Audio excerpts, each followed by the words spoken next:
Live from Utah's Wasatch Front, the pulse of the Mountain West, where the issues that shape your life meet the truth that sets you free. Across Utah, across the Republic, and around the world, welcome.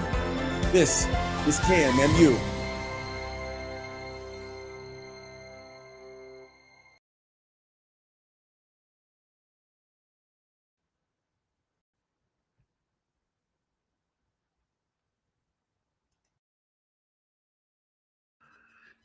Okay, everybody. This is Goud. Welcome to the Goud Crowd.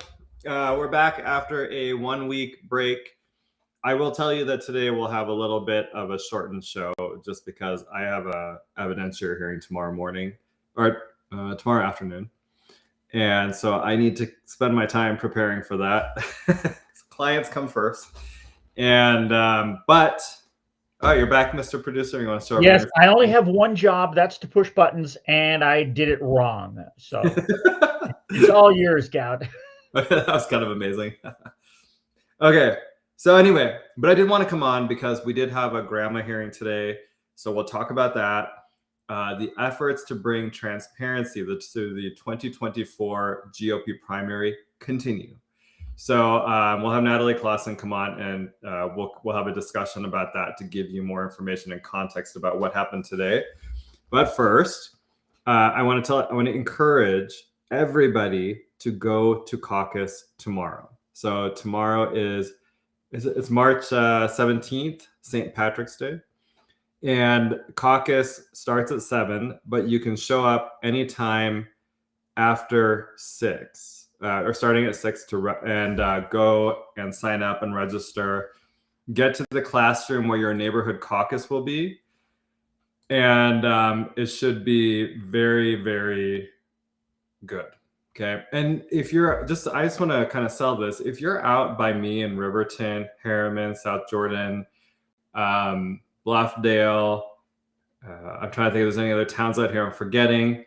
We have a lot of open races in this area. So it's really critical that you show up and that you elect good state and county delegates. So let me just give you a couple examples. We have an open county council seat. So County Council District 5, Sheldon Stewart decided not to run for re-election after he voted to increase our property taxes by 15%.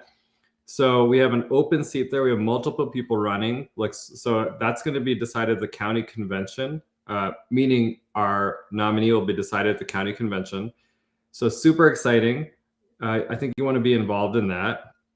Then we have an open House seat. So House District 48. Doug Fifia was the incumbent. He is actually running for the Senate against Dan McKay, meaning we have a completely open seat. And we have 3 or 4 people running for that seat.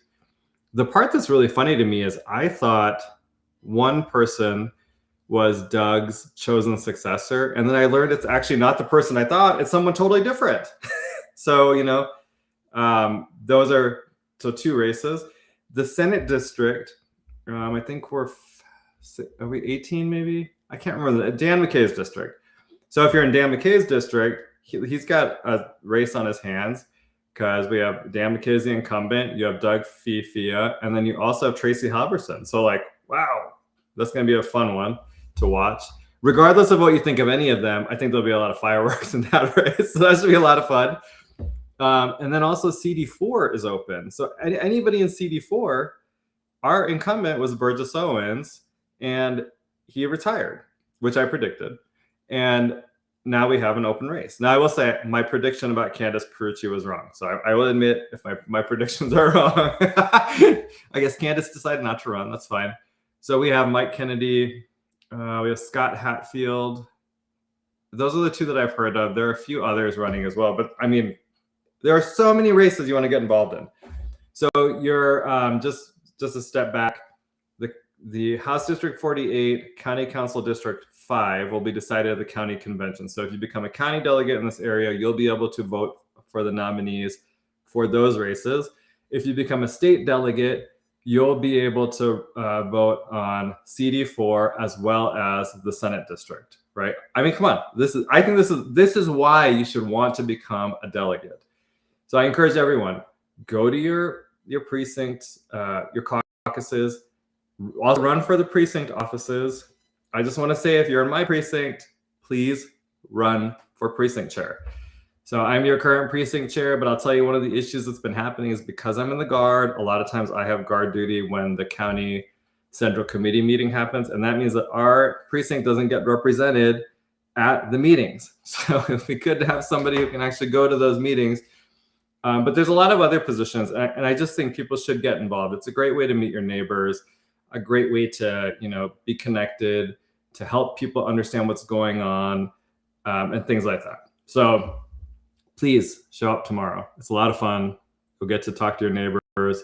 You'll probably get a wide variety of viewpoints. It's kind of interesting to see where people stand on stuff.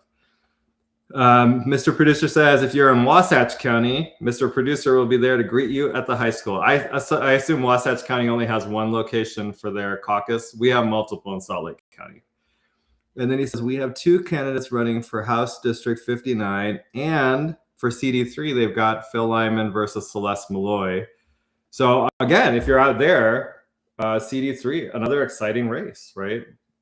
Really fun stuff. I'm trying to think if there's anything not exciting. CD2, you've got Blake Moore versus Carrie Ann Lisenby. Also exciting, right? You have a chance to knock out Blake Moore. And then I'll read these comments in a bit. They're kind of funny. Okay, then also CD1. If you're in CD1, I got to be honest with you. I'm not sure where to go with this. I do think a lot of people who are right now registered as Republicans will probably switch to the Democrat side, because CD1 is most likely to go Democrat. So if you and they have an open primary, so you can go and get involved and you can vote in their primary and try to pick. I assume if you're a Republican, you want the more moderate one. So otherwise, you're going to end up with, crazy people. Crazy. Go and look at Nate Bluen's X feed. Like, holy mother of God, he is insane. But anyway, so if you're there, I don't know what you do, but I can't really relate to people in CD1. It's a weird district. I'm actually just kidding. I can, but I think I've lived in Democrat areas. That's a tough one. So I would say, if you're on the Republican side, you do have 2 people running for that seat, and they are going to try to win it. So there's nothing wrong with certainly going to the caucus and trying to get involved in that race and pick the best candidate you think can win that race.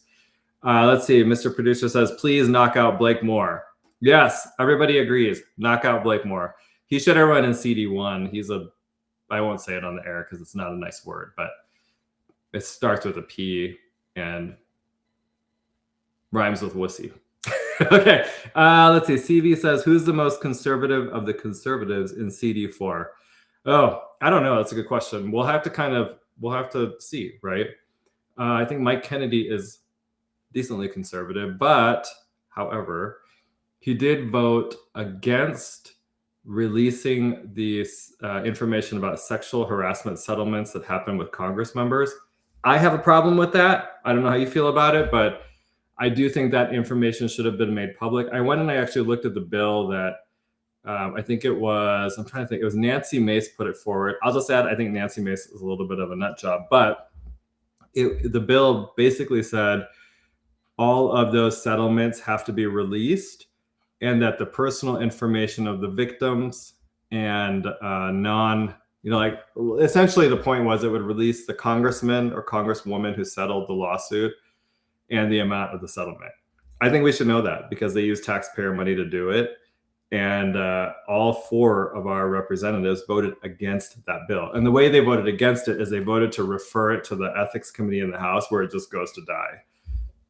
So I feel like that's an issue, because my understanding, this is kind of what the rumors are on X, is they voted against it because they're trying to protect John Cornyn.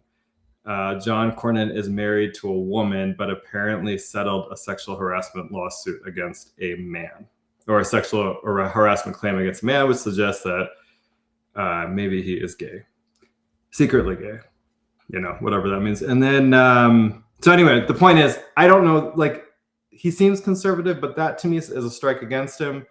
There was also the bill about banning the sterilization and mutilation of minors who are suffering from gender dysphoria.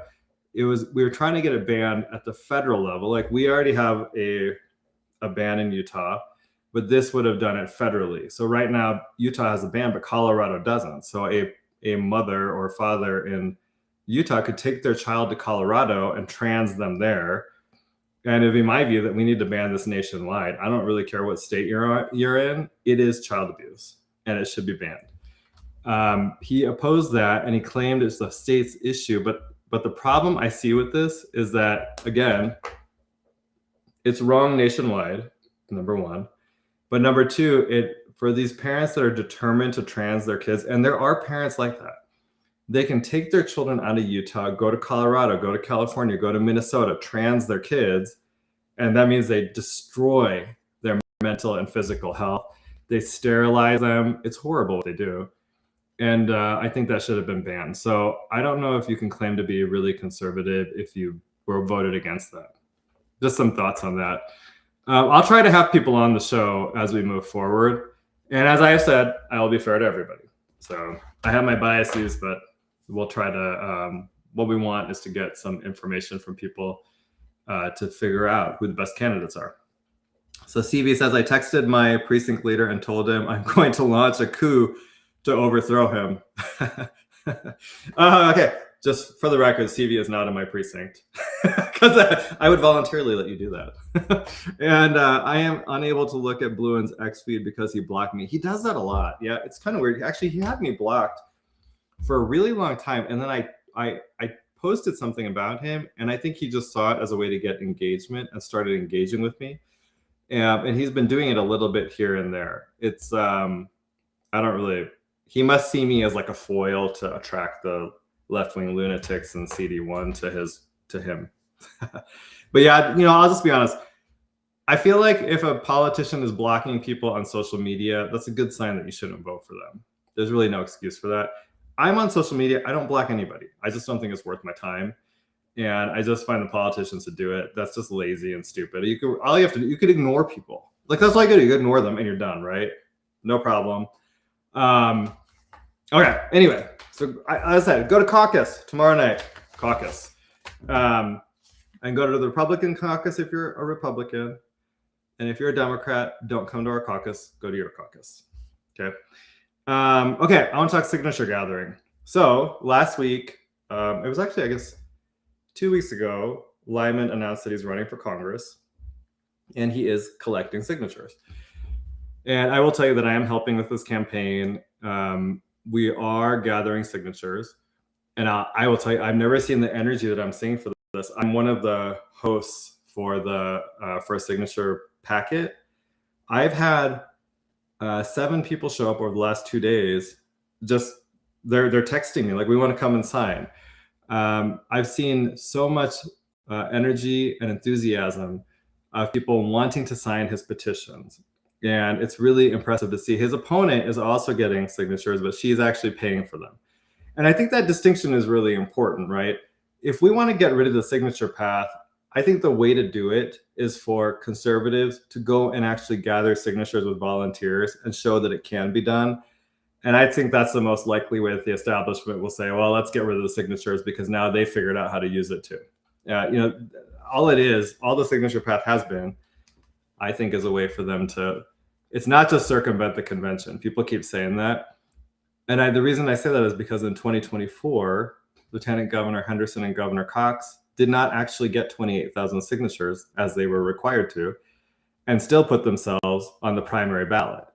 And so that means it's not actually to circumvent the convention because they didn't get the minimum required number of signatures. They completely cheated. That's different, right? It was really just a way to put them on the ballot. And to me, it raises a question of how many times has this type of cheating happened in the past? How many GOP primary elections occurred even though the establishment candidate did not actually get the signatures they were required to get to be put on the ballot? That's an open question, and it's one people need to start asking. Okay, so, and the other thinking here is that in 24, after Phil won the caucus or the convention, right? He won like 67 or 68% of the vote, the delegate vote. the only way for Governor Cox to get onto that GOP primary ballot was through signatures. Even though they didn't get the signatures, they still put themselves on that ballot. And so, and we know that, okay, like there's a ton of, there were, oh, sorry, Utah Politico says, what did I miss?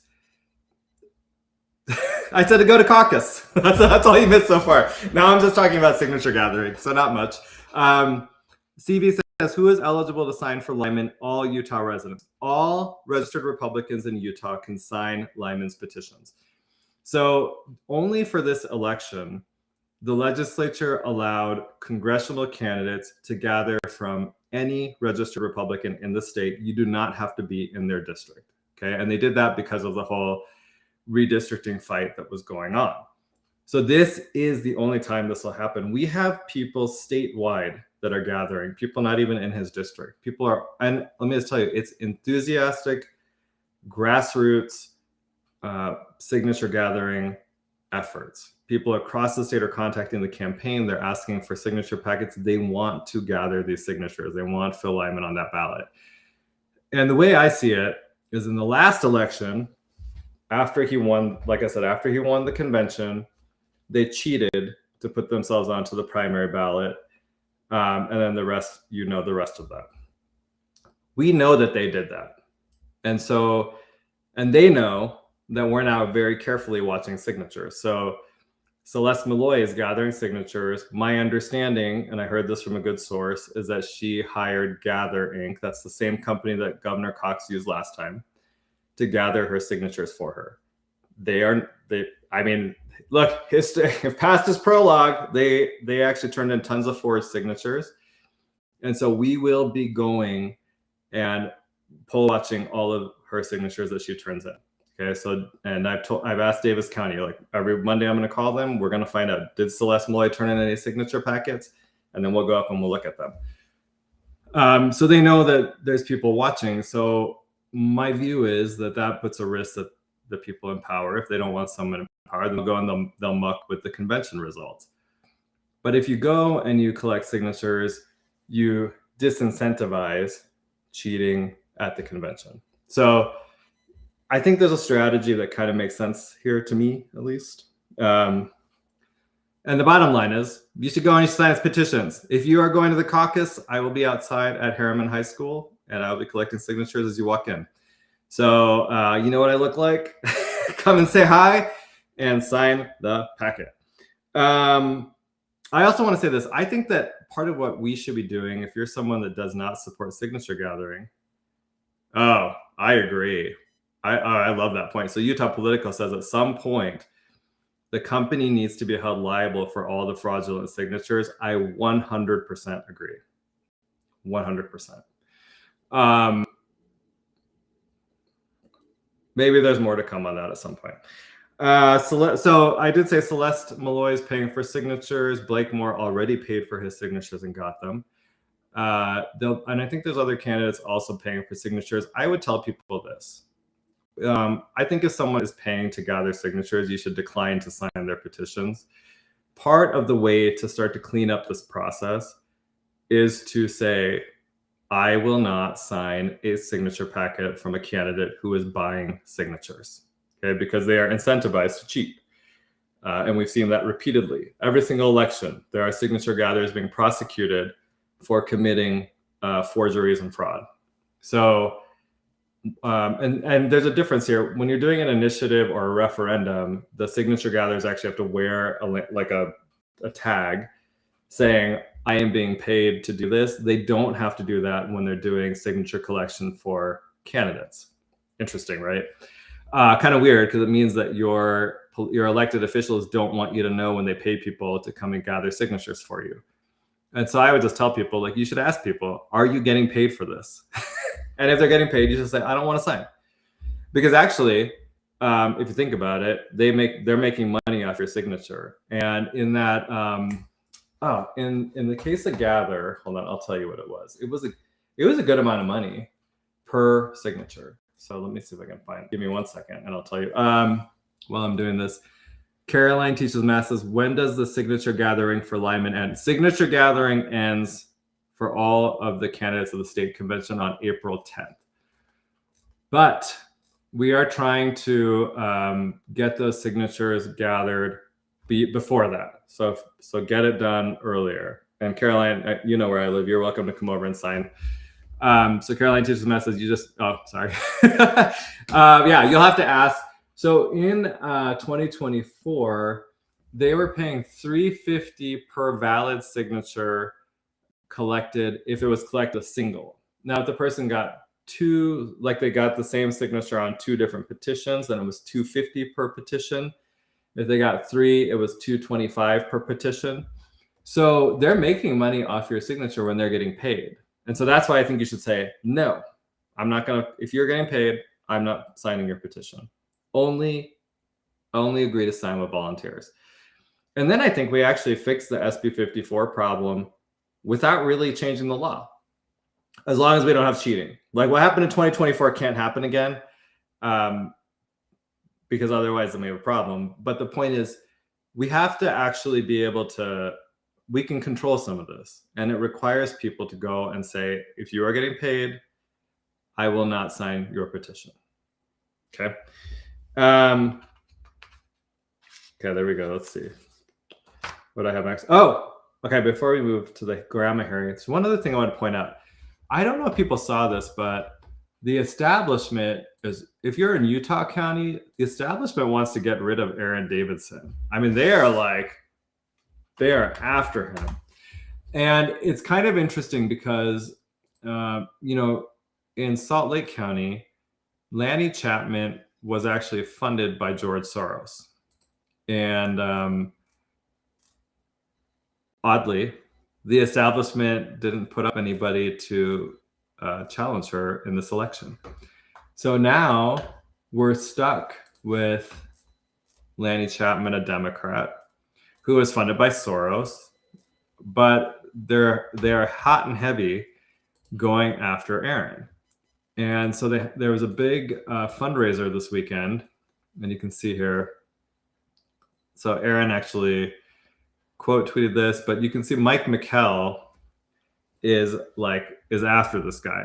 And I think the reason is that they don't want Aaron Davidson to be there anymore because he's actually an independent clerk. He's really the only one out of the big clerks or the big counties. He's the most independent out of all of them. He gives us a lot of data. He's the one that kind of told us, I originally thought when I ran the Election Integrity Committee in 2021, if we had people write down the last four of their driver's license number or social security number, that would fix the problem of having to do a signature verification. But he pointed out, and I think this is accurate, that the way our law is written, that goes into effect, I think, over the next couple of years, that you actually have to sign and write that number. But he said if the number matches, they can't look at your signature anymore, which means that if your spouse, if your parents, if your friend knows the last four of your driver's license or social security number, they could fill that out, put whatever signature they wanted on it and turn it in. So it actually doesn't fix the problem if you only require the last four digits, and that's all you can look at. So we actually need to change the law to force them to look at both. And I think he's the only clerk that came out and said that. And that to me means something. He's looking for efforts to make our system more secure and make it so that only legitimate votes are counting. That's why they're after him. If you notice, Lanny Chapman falls into line on whatever the establishment wants. There's always only one clerk who's saying, no, I think this is a bad idea. No, I think we should do this. I'm going to experiment a little bit. And like he did a fast cast program where you could go and turn in your mail ballot. We showed your ID, turn in your mail ballot. They don't have to do signature verification anymore because they already checked your ID. It's actually a great compromise on using the mail ballots. He's the only one doing this kind of stuff. So of course they're going to knock him out. That's what's going on there. He's the only one who's independent. And so he's dangerous to them. Yeah, Mr. Producer says Aaron Davidson is a free thinker. The ruling elite have to get rid of him. This is true. That's exactly what's going on. So if you're in Utah County, I would just tell you, Save Aaron Davidson, like for real. You need to make that is your most important race in that county right now. You actually have a really good database and transparent county clerk, and they're trying to replace him with Corey Astill, who, I mean, I like Corey's and Todd Weiler's podcast, but I don't think that he's independent. I actually think he's part of the establishment. So we need this type of an independent voice. We need actually way more of it. We don't have enough of this in Utah. We have way too many people that are establishment connected and don't do anything that the establishment doesn't want. Okay, so that's that topic. We'll have Aaron on at some point to talk more about his race. Now, let's talk about this grandma hearing today. So there's a couple things that happened here. In June of 2024, Natalie Clausen, when she was a lieutenant governor candidate and before the primary, went and requested copies of all of the signature petitions that were submitted by Lieutenant Governor Henderson and Governor Cox in their races. In response, the lieutenant governor's office Utah Politico says in response to Aaron Davidson, yep, he's a threat to the establishment. Why else would you have McKella, Governor Herbert, and Senator John Curtis in one place? Right, yeah, exactly. Notice John Curtis still hasn't passed the SAVE Act, but he's got time to do a local fundraising event. Yeah, okay. Anyway, we had this grandma hearing today. Natalie Clausen made a grandma request in June of 24. This is the original one, asking for these signature petitions. And I think she also asked for them for like Derek Brown and some other candidates. The lieutenant governor's office came back. This was before the primary. The lieutenant governor's office came back and they said, well, we'll give you a list of people that signed, although we're not going to give you the private or withheld. And then if you want to see these petitions, we have to redact all the private and withheld information. And we're not going to be able to do that until after we certify the primary election. Convenient, right? So like, that was what they gave her. They gave her this list. The list redacts 40% of the data of the people that signed it. So the only information she got for that 40% was the county that they were located in. No name, no address, no real information. And at the time that she made that request, she did not know that there were active investigations going on into widespread forgeries in Governor Cox's signature petitions. That didn't come out until July. So she did this based on what they had found out about Senator Ipsen down in Washington County and the investigations going on into his signature petitions. So she makes a request. That's the answer they give. She appeals to the chief administrative officer. Same answer. She appeals to the district court. Okay, straight from there. She doesn't go to the state records committee at the time. And at the district court level, the lieutenant governor's office files a motion to dismiss where they omit material information from the court. So for example, they don't tell the court that there are criminal investigations into Governor Cox's signature petitions that potentially implicate, I would say, thousands of names. We don't know the exact number. And just in one report, so it's the AG 24170, this is the report that we got from a whistleblower in September of 2025. There are 18 signature petitions involved with 900 signatures. Of those, 858 of them are actually forged. Okay, again, 858 just in one report. In AG 24320, and these are the Attorney General's investigations, there are another 9 signature petitions. I don't know the exact number of forgeries in those, but I would assume it's most of the names in it are forged. And the lieutenant governor's office, so by omitting that information from the court, they impacted the decision that the court made. And the court said, well, look, here's the law. You are not supposed to release this private and withheld information to third parties, although I don't know Canada is really a third party. And we're going to weigh under grandma, we could release it because we can weigh the interest in transparency against the interest in privacy. And here, because of the fact that we find that the interest in privacy outweighs transparency. And the reason they said that, though, is because the lieutenant governor's office did not tell the court that there were all of these criminal investigations going on.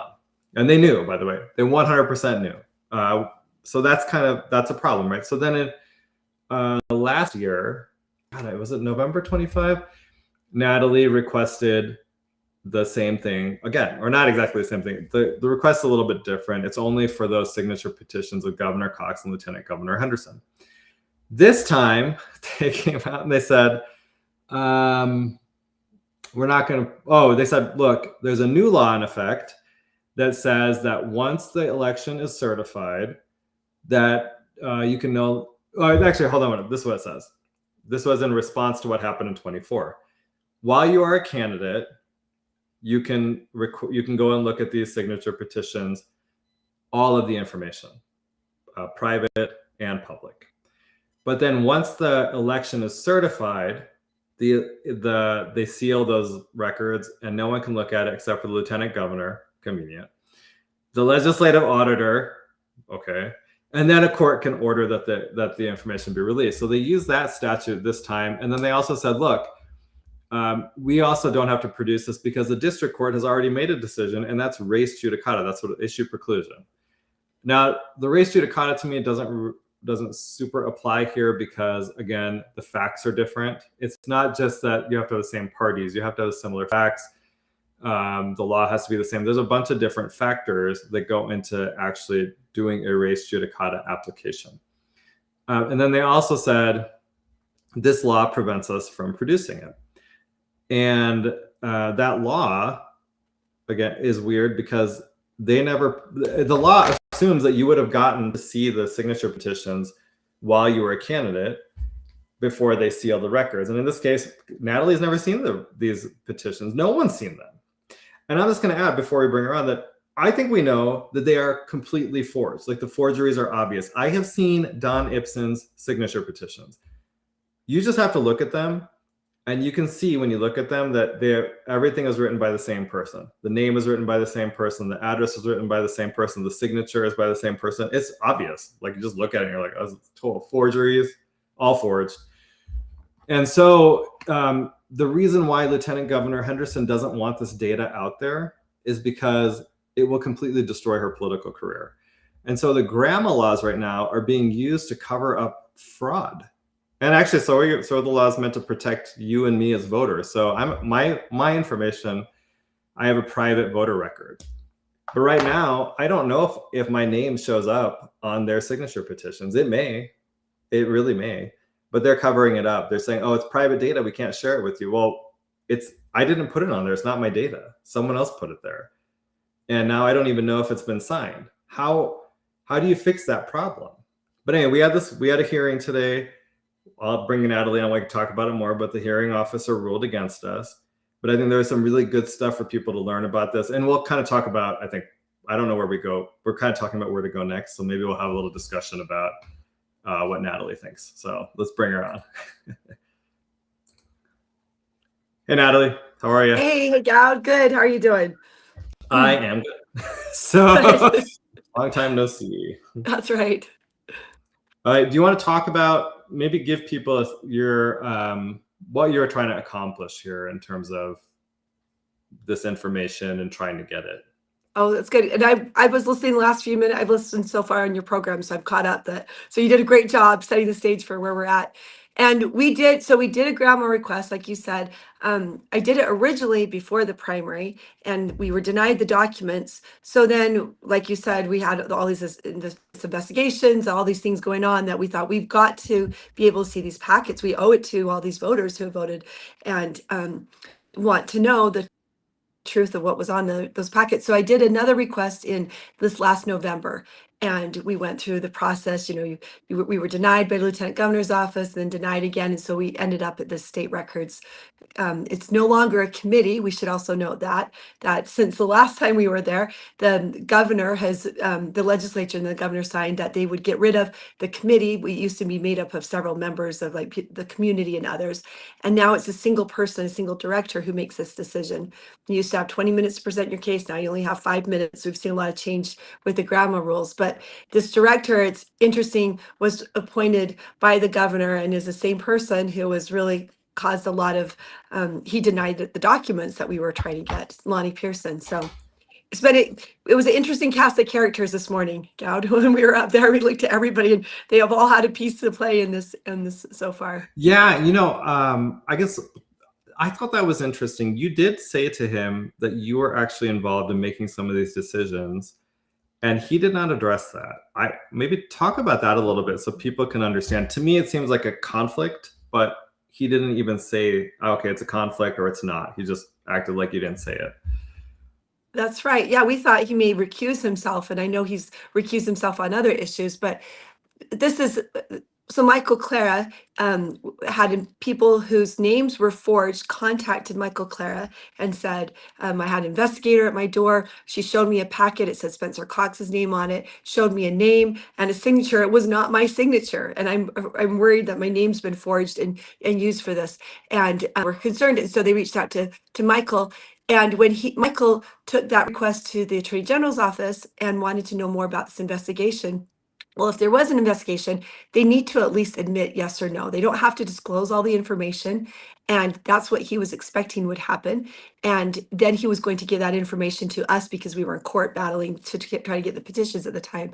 But when he went to the Grandma Records office, when he went to ask for it through Grandma, through the with Lonnie Pearson, he just denied the existence. He said, we can't find any documents that are responsive to this. So he was very involved from the very beginning. And so it was kind of crazy to go in front of him again today when he's played such a big role in the obstruction of this information for us.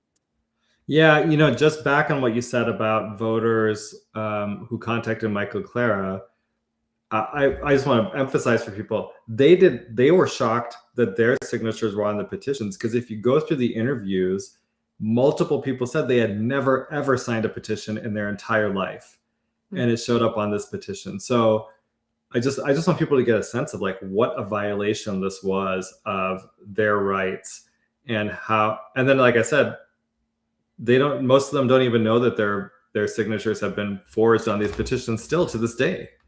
Right. We don't know. And we've had so many people reach out to us and say, I worry my name's on there. How will I ever know? There's a lot of people who have that concern. And not only is their name on there, it was used to put a candidate on the ballot who they potentially didn't even want on the ballot. So it is a big problem. That's why we should have transparency on all of this. Yeah. Now, maybe we have a question here. What was their reasoning for the denial this time? So do you want to talk about that a little bit? Yeah, I mean, okay, so I don't know if you mentioned Goud was the attorney today. So Goud did a fantastic job. So the reason for denial, well, I mean, what? It was both of us. Yeah, well, yeah, we were both there, but yeah, you represented me. But it was all over the place. It was like the 2024 law and then the 2025 law. And it was just like, I don't even know what you're trying to say. And then they use this piece of code that denied it to us because they have private names in there. But then we're like, well, what about the part of the code that says candidates can see private names? And they're like, moving on from that. They never addressed that. We asked them about that 3 times. So, I mean, walking away from that, I don't know. I don't know why we can't see this again. Like it's the same thing from this day one. Why does everyone else get to see packets and we don't get to? I don't know. It doesn't make sense.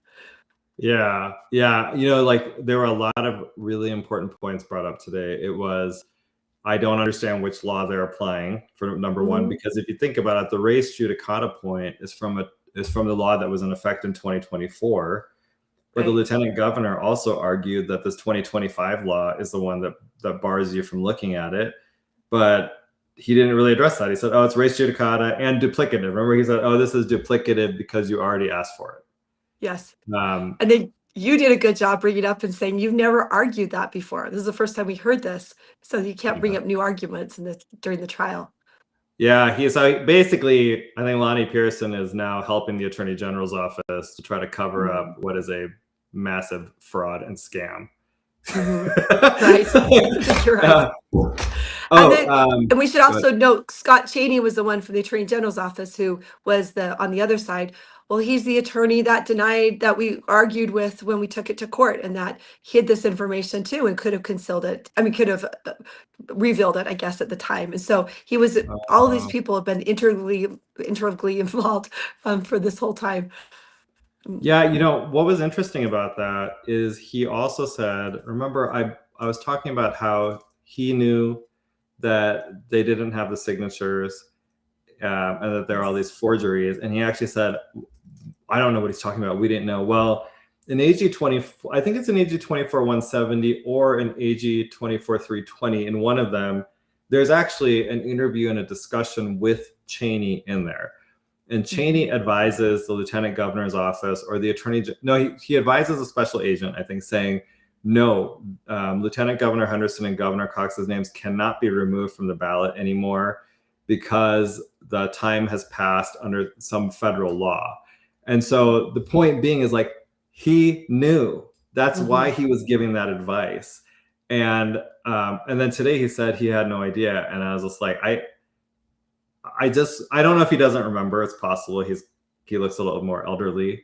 But also, I just feel like when you look at the pattern of conduct here, I actually think he probably did know what we were talking about. But considering that Pearson is involved, Rebecca Shaw, the secretary, is involved, Cheney is involved. I didn't know who the other two people that were sitting there were, but it just seems like there's a little bit of a conspiracy on some level. Right. Yeah. And Lonnie didn't have that job a year ago. A lot of these people have been promoted to different positions who were involved in this before, but now he's over the whole Grandma office, which is crazy. And he was one who had concealed, they were trying to get Sean Reyes' calendar, and he was one that kind of kept that information back too. So he has a history. Really? That's what Okay, I didn't know that. Yeah. Oh man. I'll double check that, but yeah, he's not new to this. All right, we have a couple questions. Is Miss Clausen also an attorney? Yes. Yes. Yes. I still am. Yeah. Okay. Yeah. Are these not discovery violations of some kind? Well,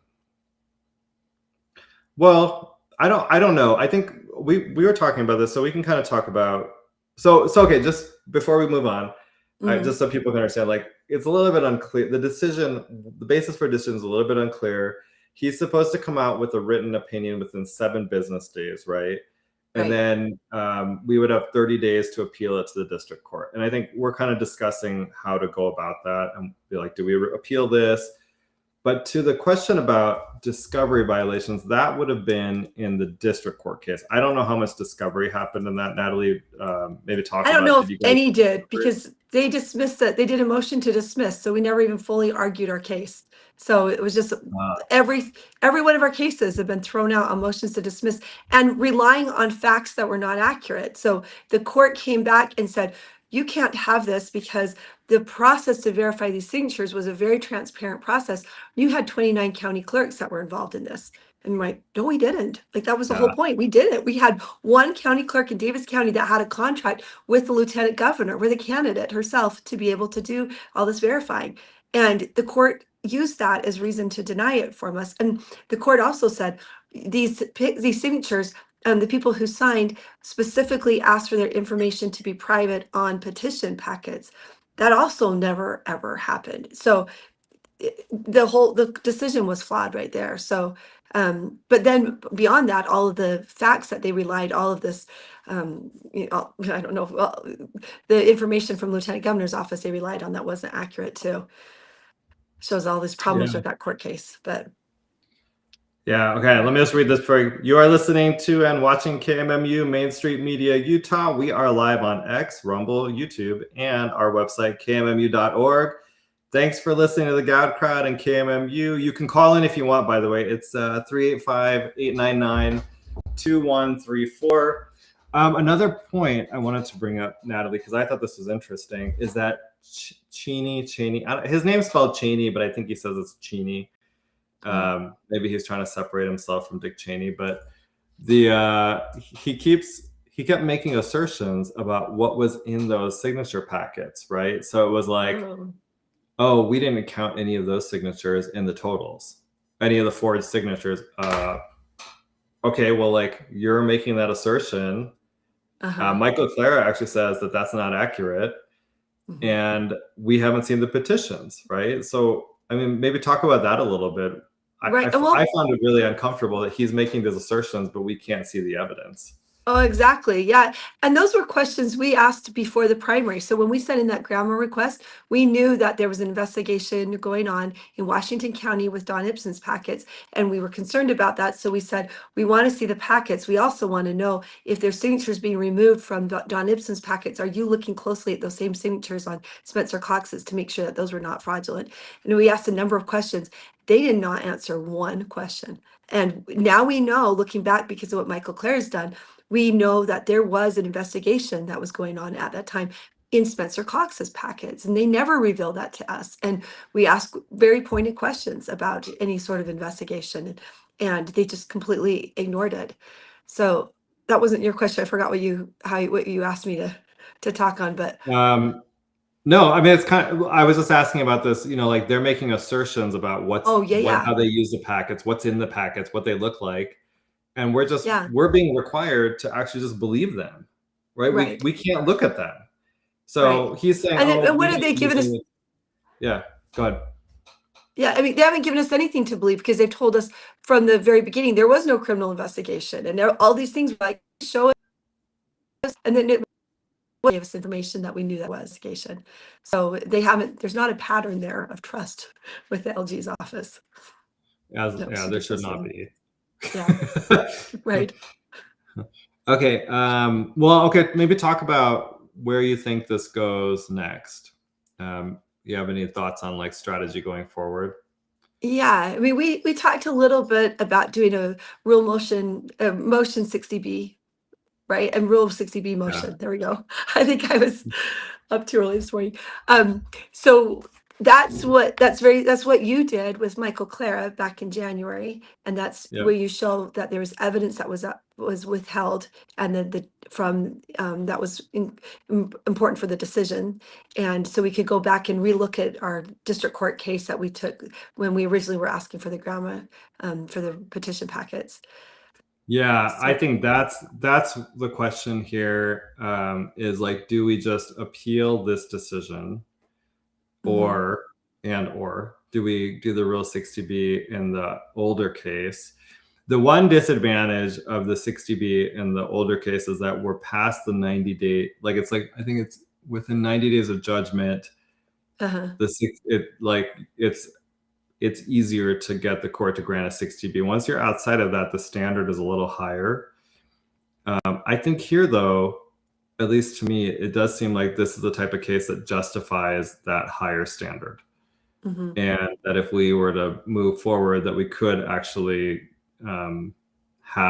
we could maybe successfully litigate a 60B when you look at how they handled this and the failure to provide what I think is material information to the court about the status of, mhm. that there are all these criminal investigations going on and forgeries in their signature petitions at the time you made your grammar request. Right, right. Right? Yeah. So, but I think we have to keep on going down this path because we need to exhaust every option to be able to get those. I think those signature petitions need to be public. Yeah, You they know? do need to. Yeah. There's a lot of distrust, and people need to know they owe it to the public to make this information public and transparent. Yeah, and they have not. They're not doing that. It's wild. I mean, and if you think about it, I don't know if you saw this, but in today's news, the Lieutenant Governor's office just filed a motion to dismiss against the Department of Justice, the Civil Rights Division, saying that they shouldn't have to give them any information about the voter rolls. Right. When you start to put all of this together, people can't see the signature petitions, right? And to me, I think this was not the only race that has been stolen like this. I think that there were other races that were stolen as well. And that if we were to dig into this and be able to look at all those petitions, we'd find that there are multiple people in office who should not be there right now. Mm-hmm. And then when you combine that with this wanting to hide the voter rolls, it's making me think, and I don't like to be like this, but I'm beginning to think our elections are fake. So like, right. I mean, and Phil always says it's easy to prove us wrong. Like just open things up and let us see things, and it's easy to disprove it because we have questions about the whole primary. So we have concerns about the signatures, but then the whole primary election too. And that's another example. We did a grammar request right after the election for election returns, which used to be published on county web pages in Utah, and it's available in other states. And none Yeah. of it would include any personal information. And within 24 hours, Deidre Henderson wrote back and said to all the county clerks, deny all of these requests. So that's another thing. The election returns are hidden, and then we asked for cure lists, like which signatures don't match, so we could help contact voters, and then those were denied. They And wouldn't then provide those? no, we got them from 4 counties. We contacted all 29. The first 4 gave them to us. The 3 of them, on the 4th, they said, we need to talk to Deidre and make sure that we're okay, and came back and said, we can't give that out. And then after that, no other clerks would give it to us. And Oh, then wow. that's when Colby Jenkins went to court with it, because it was critical for his race, because he lost to Celeste by only 174 votes. And he wanted to look at those cure lists and went to the clerks, and he argued that up to the Supreme Court and lost on that. So the way the code was written, it's under the discretion of the clerks to decide, and they were giving it to us. They're providing it to us. Mhm. They've done it. As a precinct chair, I used to get the cure list for my precinct so I could contact the people and say, hey, you better make it down to the clerk's office so you can fix your vote, because there's such a short window to do it. This is where their signature doesn't match the one on file, and so their vote will not count unless it's cured or corrected within that time limit. And now she's making it so people can't even view that. So the burden is completely on the clerks to contact everybody. But you're right, it's Oh, a pattern. wow. There's a pattern of all of these documents are being concealed. This really looks bad on the lieutenant governor.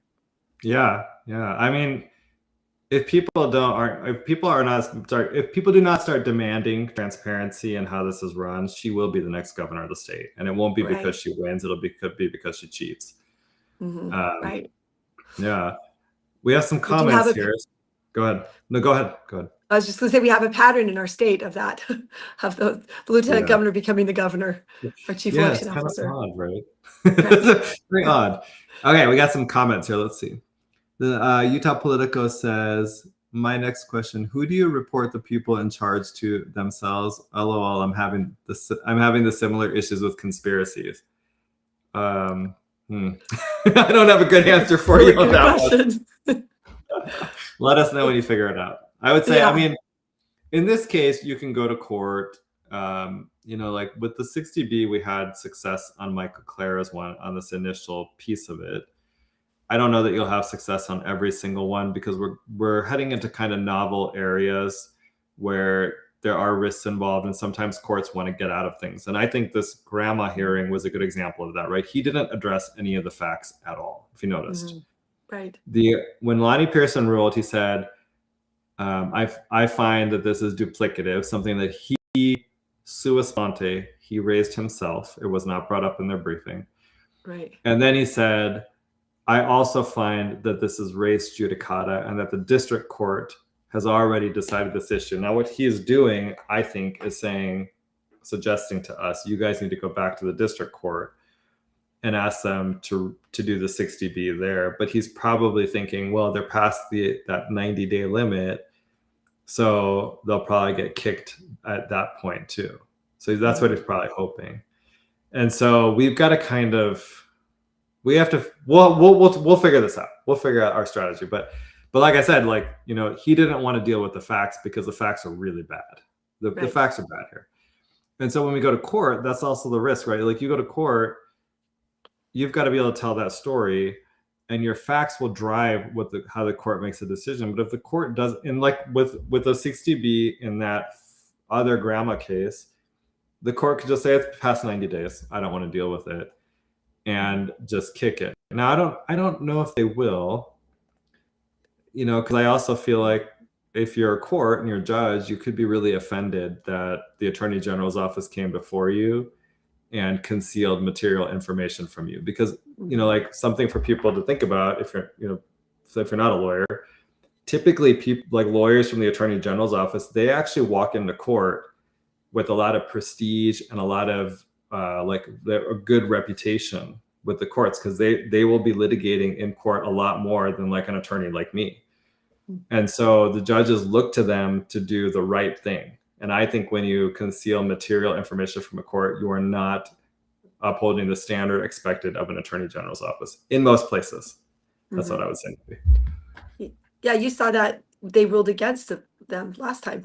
I mean, you won that case, your 60B motion, so it can happen. Yeah, exactly. That's why I'm not hopeless. I'm being realistic about how, weighing our pros and cons here. But yeah, because I think the court saw that and was like, oh yeah, this is new information. Why didn't you produce it before? That makes no sense. Right? And you brought other cases to show there was a pattern too. I thought that was helpful. You showed the court. Okay, so then Utah Politico says people are stupid in general. Okay, we'll go. Trust me, bro seems to be the go-to for the AG's office and all of its sections, and judges agree. I mean, again, we have at least one success so far, right?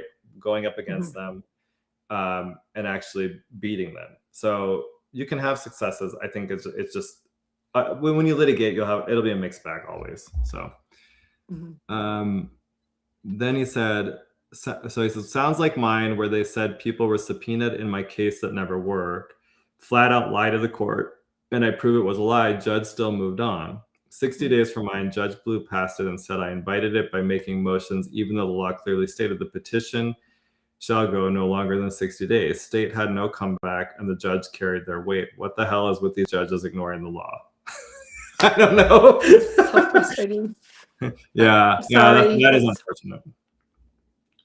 But I do feel like there's a pattern here. I guess, do you have any closing thoughts for people? You did, and I will say this. I thought you did a really good job of kind of conveying to the court or the hearing officer today where you're coming from, right? I mean, you put yourself out there. You're a candidate. You guys did all the right things, and the only reason you're not the lieutenant governor today, and we would be better off if you were, is because the people in charge of the elections actually cheated. And so maybe, I guess, do you have any thoughts on that? Yeah, I think that this is the reason why we are still fighting these battles, is that this really matters for the people of Utah. And so we ran our race. I think people are worried, like, are you trying to overturn the election? They want to know where we're going with this, but we have to be able to trust our elections in Utah. And Phil Lyman and I have a unique opportunity to continue to press those issues, because we were the injured party in a way that was so blatant and obvious, and we have all the receipts, and we can either walk away from this and it will happen again the next election and over again, or we will continue, or we will push on it and expose it. And that's what we're doing right now. And we need to figure out who these bad actors were, and there needs to be accountability for them.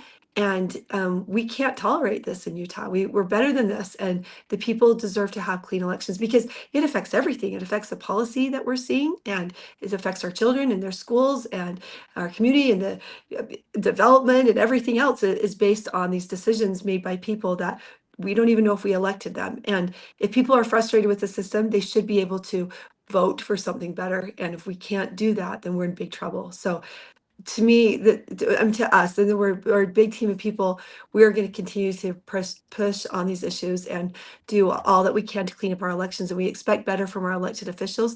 The pressure is on for them, and they are in the hot seat. People are watching, and it's time for them to come clean. And there's a lot of people who have to be the face of this, and they should be honest about what happened. And we can't continue to have a system like this. Yeah, I do worry that they're trying to run the clock out and then destroy the petitions, right? Right.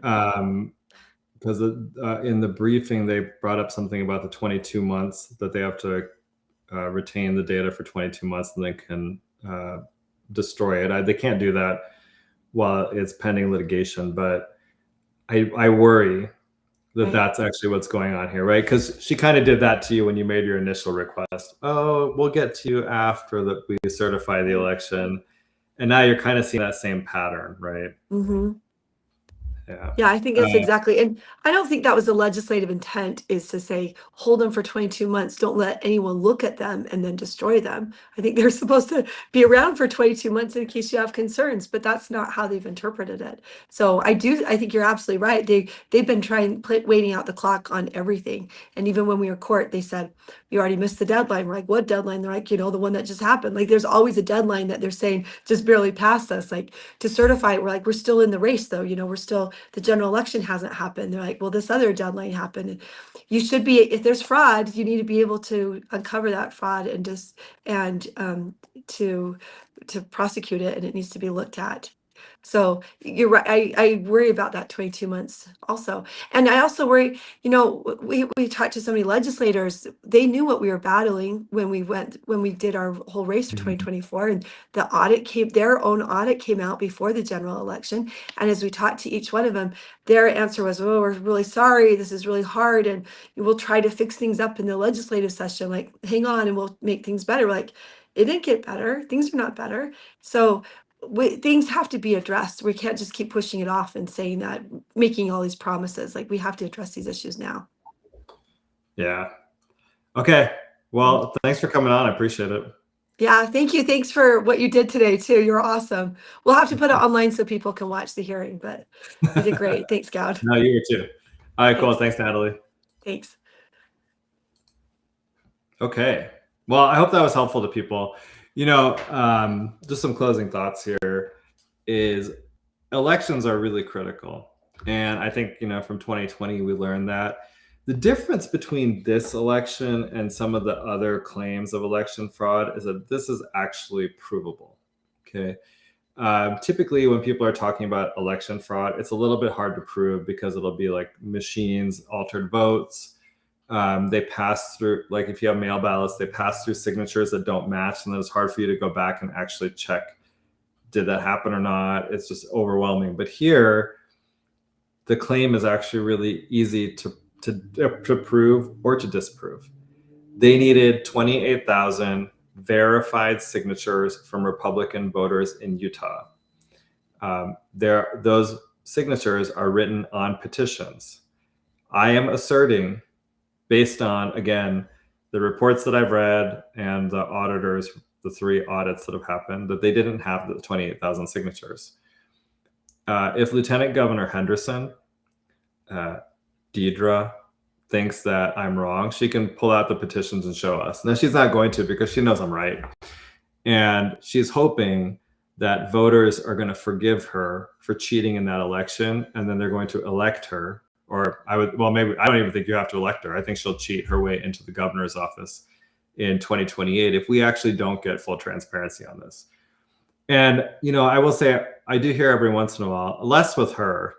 I think actually a lot of people don't like her generally, but in Utah generally, the culture there is this idea that if you're LDS, that other LDS people don't do bad things. Right. And let me just add, like, I have all my neighbors are LDS. I think they're wonderful. And I actually do think they're honest, good people. I don't think Lieutenant Governor Henderson is. I don't think Spencer Cox is. I think they actually are using your good faith against you. And so they know that you'll kind of project your goodness onto them. And the way that they return that favor to you is that they cheat and steal elections. and then they know that you'll be like, oh, well, the way people say it is, oh, she's a good mother, she's a good wife, or although I don't think she is, but and that is a way of saying, well, she's like me, and so I wouldn't do that, and I don't think she would either. But in this case, they did it, and we should all be demanding that full transparency for the 2024 election. Now, we'll continue to work on this. Like Natalie and I just talked about, we're not done. And we will be moving forward to figure out how do we get all of these signature petitions to be made public. Because like I said, I have seen Don Ibsen's petitions. He used the same company as Spencer Cox. Some of the signature gatherers were common to both of those campaigns. And the forgeries on Don Ibsen's petitions were obvious. You just look at them and the same person filled out every single line. And the way it works is this: the Gather Inc. It's this company run by Tanner Leatham. He gets data from a company called L2. He puts it into a software program called Votive, and then he hires these signature gatherers. He calls them independent contractors. That way, he's trying to basically say he doesn't have any liability when they commit crimes or do anything illegal. That's the idea there. And so the signature gatherers, they're able to see who's a Republican, I think, in this votive system. So what happens is the ones that don't have any ethics just look in that program. They just write down all the names, right, with the addresses, and they sign it. They turn it in. And I think that's what happened with Don Ipson's packets. I suspect that's what happened also with Governor Cox and Lieutenant Governor Henderson's packets. Now, just a couple other thoughts here is that the victims of that are not the lieutenant governor and the governor. Okay, that Lieutenant Governor Henderson thinks she's a victim of forgeries because the people that she hired, she has a contract with Gather. The people that she hired to go and get these signatures committed forgeries. She's not a victim. The victims there are actually, number one, the people whose names were inputted onto those petitions without their permission. Like I said, if you go through AG 24-170, I think it was like every single person that they interviewed said, I have never, ever filled out one of these signature petitions. Essentially, they don't support it. And all of them, their names are put on Governor Cox's signature petition. So those are the victims. And then the second victims are the rest of us, right? You didn't actually get the 28,000 signatures and you still put yourself on the ballot. It was illegal. You broke the law. That hurt normal voters. We knocked you out. And that's the point. You went to convention. You couldn't get at least 40% of the vote, which meant you had to get the 28,000 signatures. But you are so bad. You are so bad. You suck. You share your pronouns with kids. You push the trans agenda. You do all sorts of stuff with Troy Williams at Equality Utah to push, the trans agenda everywhere. You think that it's okay for the Utah Jazz to give out scholarships based on race so that only Black people get scholarships from them. You set up programs in Utah where everything is woke and weird. Yeah, people didn't want you to get reelected. They weren't willing to sign your signature petitions. That's a good sign, right? So we knocked him out in 2 different venues, and he still cheated and put himself onto the ballot. That's a problem. That's a problem. And he did it through his corrupt, lying lieutenant governor. So Lieutenant Governor Deidre Henderson is a corrupt liar. Now, I will say this. I do think that the establishment has moved on from her. They basically used her, and because she got caught, they've moved on to Jason Chaffetz. They want him to be the next governor of Utah. Now, she hasn't accepted this reality yet, which is why she's planning to run in 2028. And she continues to, and I think she's planning to do it by cheating in the elections. Now, hopefully, is someone like Chaffetz or whoever runs, that they're going to have to watch these elections very closely, because she has already shown there are multiple examples of her cheating in elections. It's not even just this one. Celeste Malloy, the first time around, she wasn't even qualified to run for the House, and she still allowed her to be a candidate. I mean, this woman is either completely incompetent or she's just completely corrupt. And I'm going with the latter, that she's corrupt. On that very positive note, okay, let me just close by saying this. Remember, we'll give you updates on this as we kind of go through the process, because I do like to be kind of transparent about these legal cases and the ups and downs as you go through the process, right? Because there's some people, when there's a down, you get all down in the dumps and you give up, and that's not the right attitude to have. You have to kind of understand the process. Like, legal things go up and down, and then hopefully you end up at the right spot. And we will continue to work on this issue. But in the meantime, again, I just want to close by encouraging everyone to go to caucus tomorrow night. You can start registering at 6 p.m. and it'll start at 7. And you can run for offices, right? So precinct chair, vice chair, secretary, treasurer, county and state delegates. So go to your caucus. run for office in your caucus. This is not like a big election. This is small among you and your neighbors. And oh, we got a question. Caroline Teaches Math says, hang on a minute, is Chaffetz another liberal? I think he's establishment. So, and I think you'll get more of a sense of that as things move forward. But, and the fact is that, the establishment is glommed onto him. If you notice, like, he disappeared after he resigned from the House and went to work for Fox News and make millions of dollars a year. And then all of a sudden he starts popping up again when they've realized that Deidre Henderson damaged her brand so much that they don't think they can run her as governor. And so they've picked him. I think he's the chosen one, the chosen successor, their golden boy or whatever, the golden shower boy, whatever you want to call him.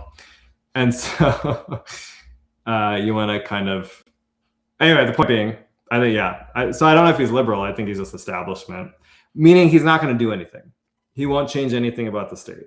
The trajectory we are on is a trajectory we'll continue on if Jason Chaffetz is elected.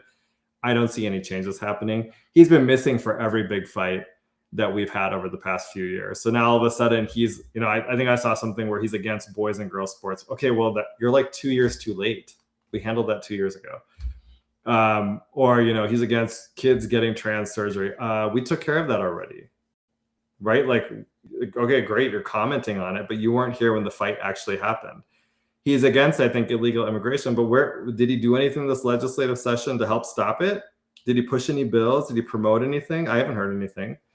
So on this election thing, has he gone and said that they should be transparent about what happened in 24? No, of course not. He's just establishment. So that's maybe the way to think about it. And as we, I have to read this now.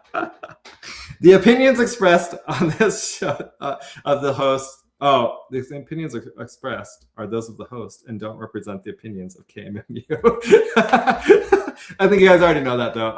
Okay, just one more thing. If you want to register ahead of time for caucus, let me show. I'm having trouble with this because you're going to see. That's okay. It's a lot of information now anyway. So here, let me just show you this real quick. You can go to this website up here, reg.utahgop.org. And I realize my voter ID is showing. I'm going to turn that off. Okay, don't take that. Anyway, point being, you can go onto that website and register ahead of time. It'll speed up the process when you get there. It'll tell you where to go. And it'll tell you what room to go to and everything like that. Speed up your process. It'll go faster for you. Last year, not last year, but 24, they had all sorts of like problems when people came to register. I had multiple neighbors who just went home. Register ahead of time so that doesn't happen to you. Okay. Well, again, if you are going to be at Harriman High School, I will be out front collecting signatures for Phil Lyman. So please come up and sign his petitions. Otherwise, I will see you at caucus, and I'm hoping that a lot of you guys will write me and tell me that you ran for something and got into some position. So please let me know. Or actually, Mr. Producer wants to know, if you go to Wasatch High School, you will see him. I assume he will also be collecting signatures for Phil Lyman. So anyway, like I said, sign the petitions that we have, because it's an all volunteer effort, different than anything else going on in Utah right now. Run for a position. And then next week, tell us what you ran for. If you ran for something and were successful, I want to hear it. We'll celebrate it on this show. So with that, this has been a pleasure. I apologize. We're going to have a little bit of an abbreviated show tonight, but I have something I have to prep for tomorrow. I am Goud. I'm the host of the Goud Crowd. It has been a pleasure. We are on every Monday from 5 to 7 p.m., except today we're ending a little bit early.